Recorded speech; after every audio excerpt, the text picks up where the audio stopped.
guys, E. Latimer here. There are a number of publishing rumors that I hear over and over again, and one of the really persistent ones is that publishing is dying. I started this about 5 years ago, and I heard it when I first started, and I'm still hearing it, and I don't think that's a rumor that will ever go away or ever actually come true. The other rumor is that publishers don't give writers advances anymore. I can tell you both from personal experience and having spoken to other writers that this is simply not true. Each advance is going to be different. It's sometimes small to start with, or really ridiculously huge if they think your book's going to do really well, or just somewhere in the middle. But advances are not dead, and if a big publisher tries to offer you a contract without an advance, run the other way. That's not to say that some of the small pubs that can't afford to offer advances are bad, but they should be doing something for you that you can't do yourself. Aside from the myth that publishers don't pay anymore, there's a kind of damaging mindset that's running through certain circles.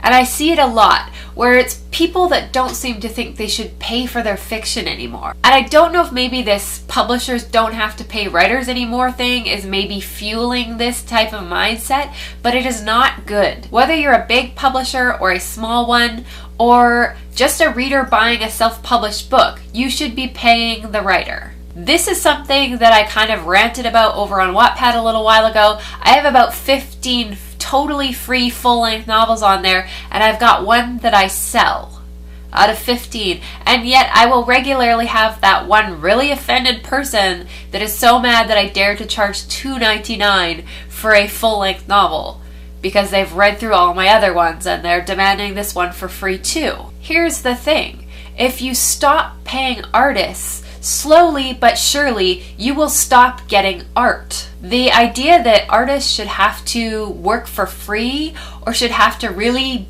actually be starving artists is ridiculous. Then artists will have to go out and get real jobs, oftentimes 2 real jobs, in order to actually pay the bills. And more real jobs means less time to create.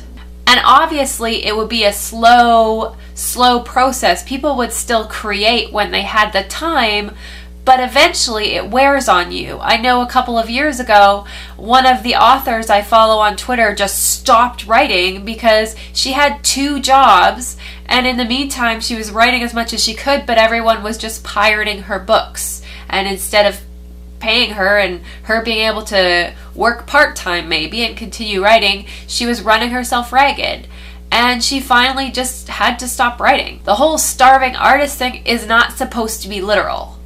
You do not want your artists to run out of food and die. It's depressing, and it's the type of thing that will happen slowly, but surely. We will have less and less art, making the world a little less colorful and a little less magical. So I will be paying the writer, even if it means that I have to put a book on my to-be-read list instead of buying it right away. Because honestly, a world with less stories in it is not a world I want to be a part of. What about you guys? What are your thoughts on paying the writer? Let me know in the comments below. Don't forget, 7:30 Eastern Standard Time, the WordNerds have our live chat, and we would love to see you there. Thanks for watching, and I'll see you next week.